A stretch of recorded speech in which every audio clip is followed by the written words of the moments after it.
I think that I'm successful when I can sell myself.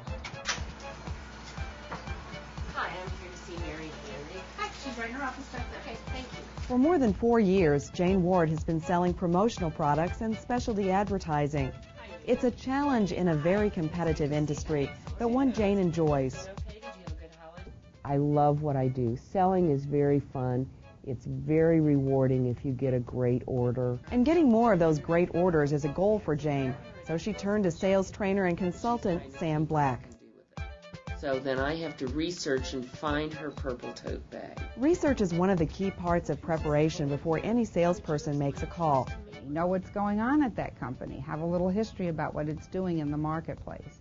So when you go in, you feel very comfortable that you know the basics, and you can say, you know, I was looking at your website and saw, and that lets the prospect feel that you were interested right off the bat, that you took that extra time to go and look them up.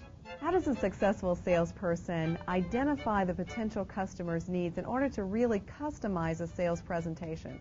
Well, that's a great question, because most salespeople don't identify needs. They jump right in. They're so excited. They want to tell everything about their product or service.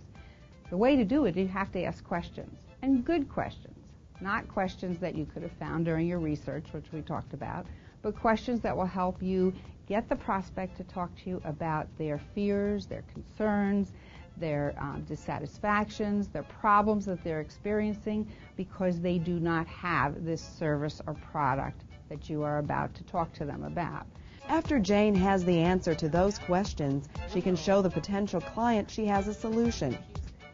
I like to think that I can kind of get an idea from what the person has told me, what they're looking for the item, what event they're looking for, that I can pull together some ideas for them so that I'm not taking in 10 catalogs when one will do. I think there are a lot of times when you can really provide too much information.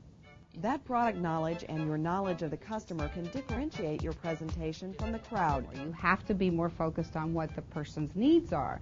So even though you're carrying around this set presentation, as you do your discovery, which we talked about earlier, you customize your presentation. So you can skip 3 or 4 pages of your PowerPoint if those pages discuss some item or product or feature that your prospect voiced no interest in whatsoever. Don't bore them with the stuff that they don't need to hear.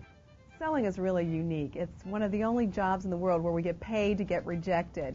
So how does a salesperson really keep those confidence batteries charged and face that rejection? And I think if you are a good salesperson, you take the challenge very positively and you don't get depressed.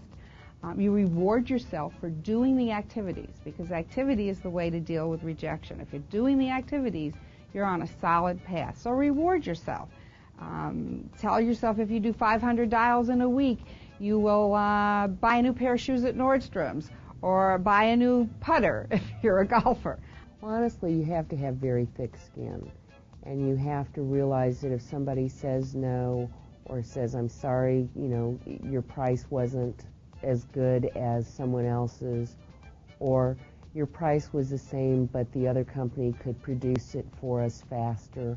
You just have to learn not to take it personally at all. Another part of the sales success formula is maintaining a good relationship with existing clients. But what I do very well is I look at articles in the industry of some of my clients, and if I see one, I will cut it out and copy it and put a sticky on it and send it off. So those types of things, staying in front of your clients, knowing their personal lives, being aware of things that will impact their business and staying in communication with them, they appreciate that. I've been very fortunate in the clients who I have developed through that means. They have been very good to me, and I've gotten a lot of referrals. But if a salesperson doesn't have referrals, there are ways to develop a new client base. First of all, you have to be constantly reading in your local newspaper and looking at people who are talked about in the local columns, who's won an award, what company has moved, what company has hired new people for whatever your product or service is that they might need it.